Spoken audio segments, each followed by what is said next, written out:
Are you having a hard time figuring out what to get Dad for Father's Day? You should check out Row 1 Brand's Vintage Pictorum Gallery. They have America's best sports art.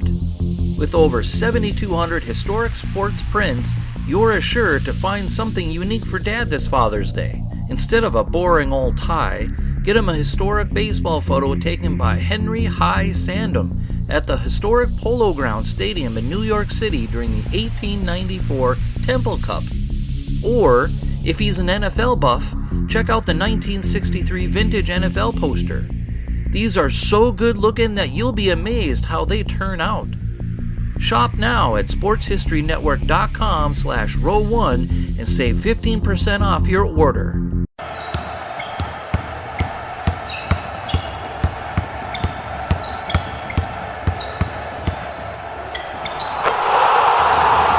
This is Basketball History 101 with Rick Loayza. Welcome back to Basketball History 101, part of the Sports History Network. I am your host, Rick Loayza, and this is the podcast where we bring to life some of the forgotten stories from basketball history. And today, we're going to talk about the original Celtics, not to be confused with the Boston Celtics. They are two completely different organizations that happen to share a name. Well, not just happen to share a name, but I'll get to that later. Now, in order to put this story into context, I need to take you back to the 1920s. The American economy is booming.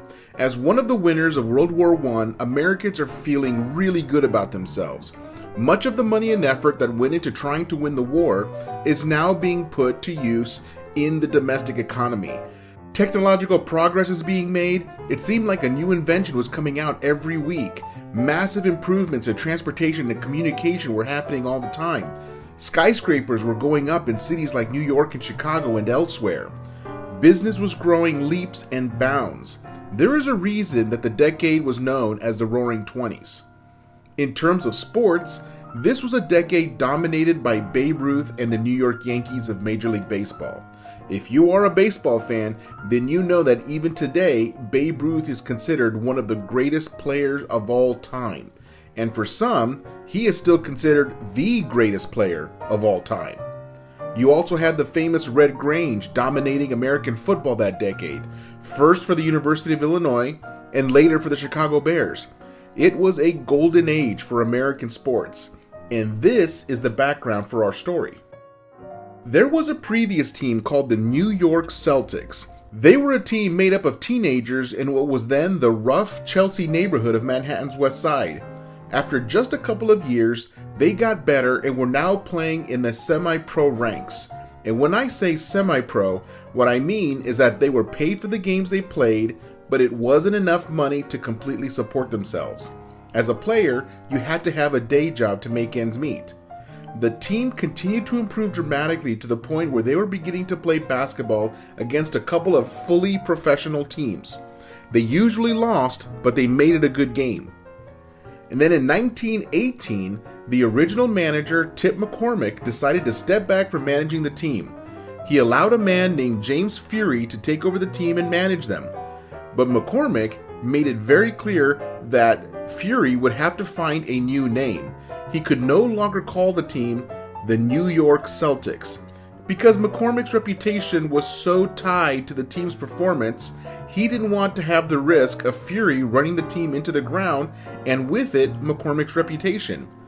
But Fury didn't like this because the name Celtics put fear into other teams, and he didn't want to lose that.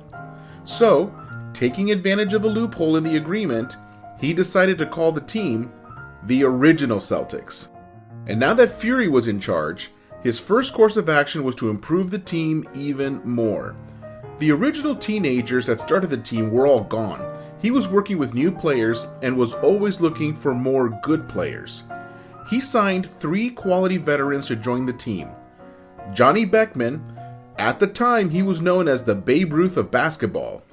He also added Swede Grimstead, another solid pro, and they added Dutch Dehnert. Both Beckman and Dehnert are now in the Hall of Fame, and both were in their prime when they joined the original Celtics. Fury's goal for the team was to be considered the best team in the city, and that was a big deal. With travel being more difficult and more expensive back then, Basically, each major city had its own set of teams, or even its own league. So Boston had its own league, Philadelphia had its own league, and New York City had its own league. Eventually, the very best teams from each of these leagues began to make the trip to play each other, and that began the development of regional leagues, like a Midwest League and an East Coast League. Eventually, the best teams from these regional leagues formed the first true national level league, and that league is known today as the NBA. But back then, Fury just wanted to dominate New York City, and in order to establish their dominance over the city, they would have to defeat the New York Whirlwinds. The Whirlwinds were a team put together by boxing promoter Tex Rickard. He took his boxing money and used it to sign the best available players around. And it nearly worked. They came together very quickly and won some big games against some big teams. And they made themselves the target of James Fury and the original Celtics. The two teams set up a 3-game series for the unofficial championship of New York City. The first game was played according to amateur rules, which means that no one fouled out. So both teams just hacked at each other and turned the game into a free throw parade. The Whirlwinds won that first game 40-27, but 25 of the Whirlwind points came at the free throw line. And for the Celtics, 22 of their 27 points also came at the line. And back then, each team was allowed to pick who shot the free throws no matter who was fouled. For the Celtics, Johnny Beckman took the foul shots. 23 of his 25 points came at the line. The Whirlwind selected Nat Holman, and he scored all of his 22 points from the free throw line. Could you imagine something like that today? There would be no hack-a-shack if you knew that Kobe would end up shooting the free throws. And nobody would dare foul anyone on the Phoenix Suns knowing that Steve Nash would go to the line every single time you fouled someone. But those were the rules back then. The second game was played by professional rules. The Celtics came back to win 26-24 to even the series. Each team only scored 6 points from the field, and all the rest of the points came from the free throw line. Again, probably not the most fun game to watch unless you really, really like watching free throws. The third game was never played.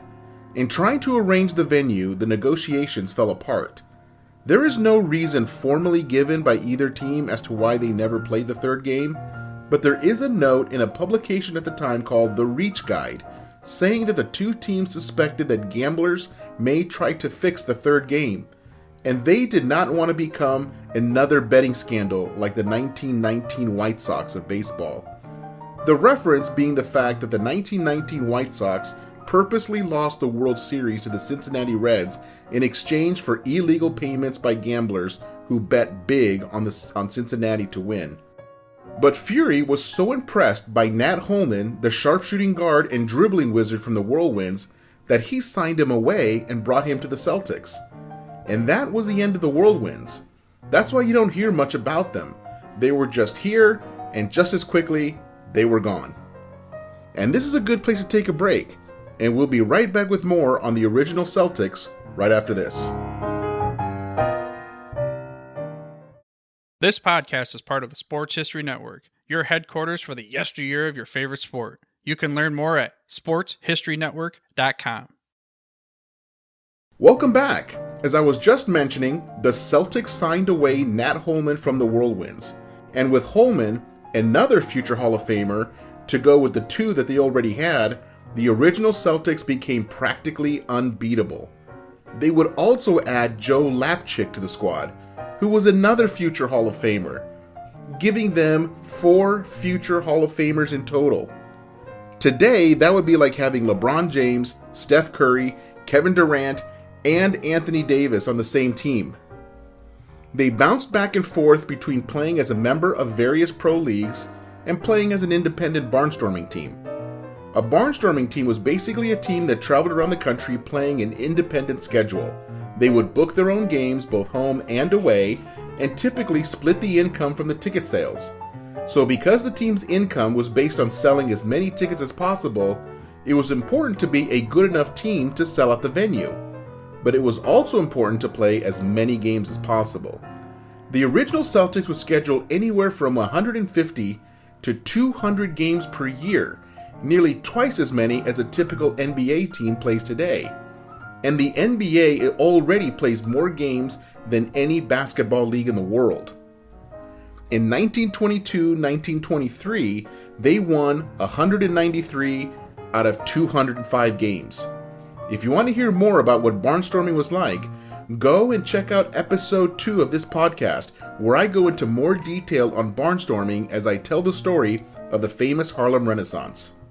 But the original Celtics also spent time playing in the Eastern Basketball League, the Metropolitan Basketball League, and an older version of something called the American Basketball League. The reason they bounced around were varied. Playing in a league gave you a stability in your schedule that you wouldn't have otherwise. You knew that you had games all lined up for you. You didn't have to go out and spend time trying to book your own games. On the other hand, they were not able to book the normal number of games that they were used to playing, so they didn't make as much money as they were used to. A couple of times, they left the league in the middle of the season so they could start booking their own games and book as many as possible. In 1926, the ABL and its director, George Preston Marshall, in an effort to force the Celtics to join the league, forbid all other league teams from playing the Celtics as part of an independent barnstorming schedule. This took away a bunch of the Celtics' potential opponents. They had no choice but to join the league since their regular opponents wouldn't play them anymore. Today, it would be like a bunch of NBA teams scheduling games outside of the NBA just to sell more tickets and split the money among the players. Imagine that the Lakers, the Warriors, the Celtics, and the Miami Heat schedule an independent doubleheader in Madison Square Garden to be broadcast on ESPN, with the two winners playing each other the next day for some unofficial trophy. That's kind of what these teams were doing back in the 1920s, except the league stopped it in order to force the original Celtics to be part of the league. But despite all of that, they actually won the ABL championship in back-to-back years in 1927 and 1928. When they weren't in a league, they traveled all over the country booking games. While they didn't have a perfect record, they were clearly dominant. Based in New York, they would travel as far west as Wisconsin, as far south as Florida, and even to Tennessee to play games. And they sold out wherever they went. It was good income for the players. And a big part of their dominance had to do with the fact that Fury signed his players for very lucrative and exclusive contracts to play for the original Celtics. And this was genius. Nobody else was doing this at the time. He locked up his players for the long haul to ensure that they played all of their games for the original Celtics. And this was not true anywhere else. In most situations in the 1920s, players were paid on a game-by-game basis. That means that you had no contract in place to keep you on a certain team. It was not uncommon to see a star player suit up for one team on a Friday night and then suit up for a different team on Saturday night. In fact, there were times when you would see a player play a day game on one team and then play for a different team that night. Could you imagine what it would be like if you saw Kyrie Irving playing for the Brooklyn Nets in a day game and then jump on the subway and play for the Knicks that night? And then he joins the Heat for a couple of weekend games and then back to the Nets? That's what it was like back then. Except for the original Celtics. Because they played together exclusively, they were able to develop a level of chemistry that was unseen in those days. Some people credit Dutch Dehnert with inventing pivot play, but it's unlikely that he did because there are records of other teams using a similar style. Dehnert simply perfected it. His crazy idea was for him to establish himself just above the free throw line with his back to the basket to receive a pass from one of the guards. Once he received a pass, the two guards would run a crisscross pattern and Dehnert would pass it to whichever guard was more open. Other teams had no idea how to defend this. They would also use the give and go to devastate other teams. The name give and go wasn't even invented yet. They just called it playing the return. One player would pass it to a second player and then immediately cut to the basket to receive a return pass for an easy layup. I know that it seems funny talking about this today, but at the time, it was revolutionary. it completely opened up new ways of moving the ball to get open.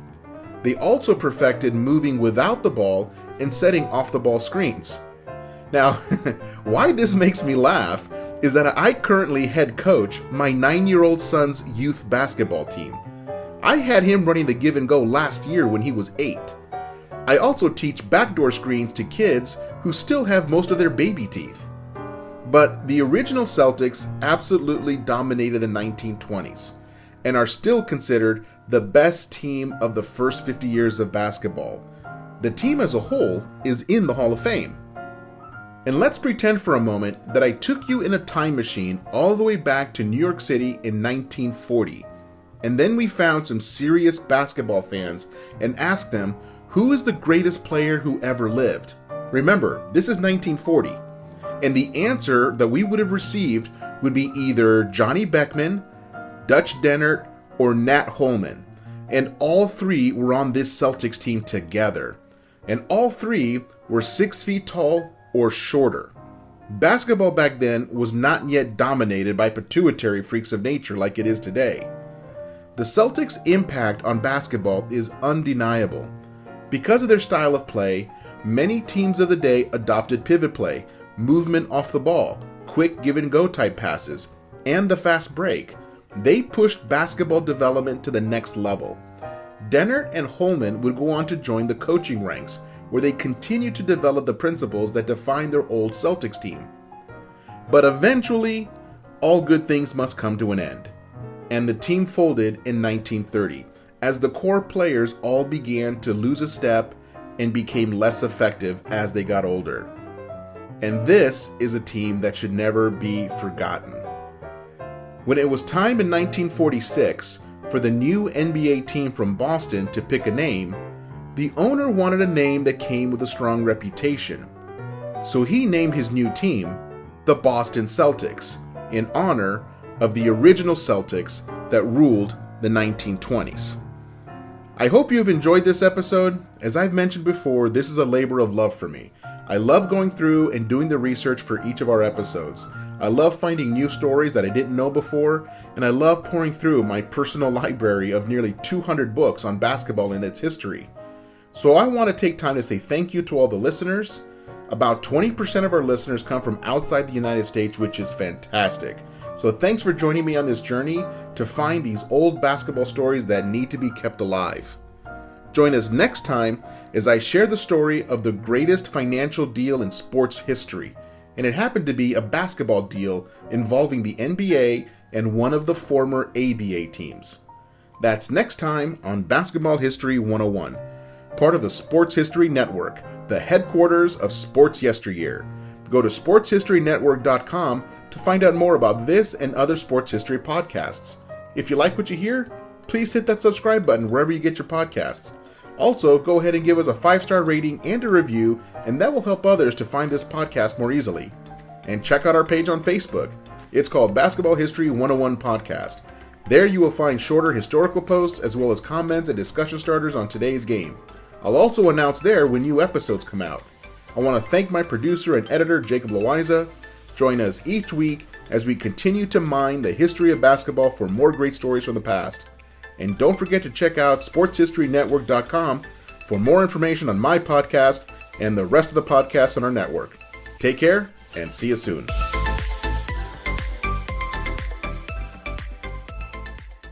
We here at the Sports History Network proudly partner with 26 podcasts, all revolving around the history of sports.